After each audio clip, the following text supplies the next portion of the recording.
बघा काय मस्तच झालेलं आहे। आता वरून थोडीशी कोथिंबीर टाकायची आणि गॅस बंद करायचा।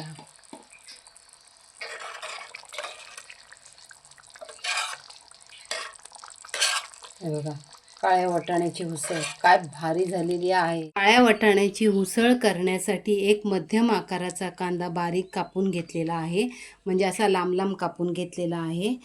4-6 लसणाच्या पाकळ्या, थोडंसं आलं, 4 हिरव्या मिरच्या, कोथिंबीर आणि किसलेलं खोबरं घेतलेलं आहे। हे सर्व मिश्रण आता आपण सर्वात अगोदर आपण कांदा भाजून घेणार आहोत। कांदा चांगला गुलाबी रंगावर आपल्याला भाजून घ्यायचा आहे। थोडंसं तेल टाकून घ्यायचं। इथे आपला कांदा भाजतोय ना, तोपर्यंत आपण हे काळे वाटाणे मी रात्रभर पाण्यात भिजत घातलेले हे कुकरला लावून घेऊया। ह्याच्या आपण 5 ते 6 शिट्या काढून घेणार आहोत। असा कांदा भाजत आला की त्यावर आपण सुकं खोबरं, लसूण, आलं आणि मिरची हे सगळं व्यवस्थित असं भाजून घेणार आहोत। कांदा खोबऱ्याचा हा सोनेरी रंगावर भाजलेला मसाला जेव्हा आपण काळ्या वाटाण्याच्या उसळीत टाकतो तेव्हा जी चव लागते ती हॉटेलपेक्षा भारी लागते। आता आपला हा मसाला व्यवस्थित भाजून झालेला आहे।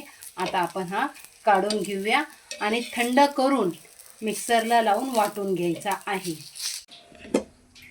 कोथिंबीर टाकून आपण संपूर्ण मसाला थंड झाल्यावर वाटून घेतलेला आहे।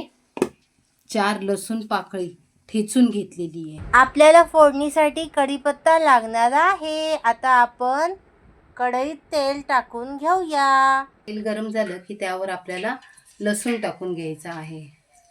लसूण चांगला गुलाबी रंगावर परतायचा आहे आपल्याला। असा छान गुलाबी झाला की त्यावर आपण कढीपत्ता टाकून घेणार आहोत। हे बघा, आणि त्यावर वाटून घेतलेला आपला मसाला आहे ना, तो टाकून घ्यायचा।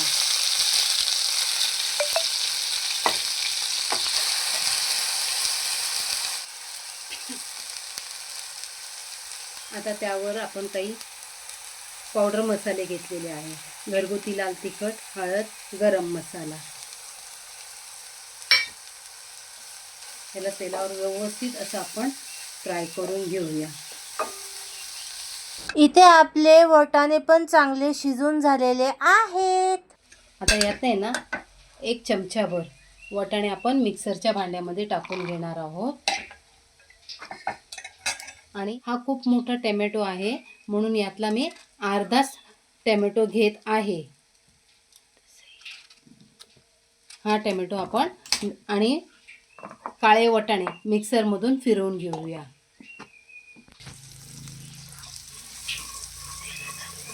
हे बघा, असं मस्तपैकी मसाले आपण तेलावर फ्राय करून घेतलेले आहेत आणि आपण वाटून घेतलेले टोमॅटो आणि काळे वाटाणे हे यावर टाकून घ्यायचे आणि ह्याला पण तेल सुटेपर्यंत फ्राय करून घ्यायचं। असं छान मसाला आपला फ्राय करून झालेला आहे। आता आपण कुकरला लावलेले काळे वाटाणे आणि पाणी हे ह्यात टाकून घ्यायचं आणि चांगलं असं खळखळून उकळून घ्यायचं। हा रस्सा आहे ना जास्त पातळ खायला चांगला लागत नाही, त्यासाठी साधारण घट्टच असतो। आता यात चवीनुसार मीठ टाकायचं। आता 5 मिनिटं बारीक गॅसवर याला आपण चांगलं शिजवून घेऊया। आता आपण झाकण उघडून बघूया। वाव, बघा काय मस्तच झालेलं आहे। आता वरून थोडीशी कोथिंबीर टाकायची आणि गॅस बंद करायचा।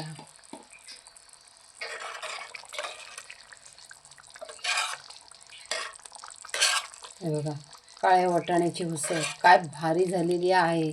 मैत्रिणींनो, तुम्हाला जर आजचा हा व्हिडिओ आवडला असेल तर लाईक करा, शेअर करा आणि आमच्या चॅनलला सबस्क्राईब करा। भेटूया पुन्हा नेक्स्ट व्हिडिओ मध्ये.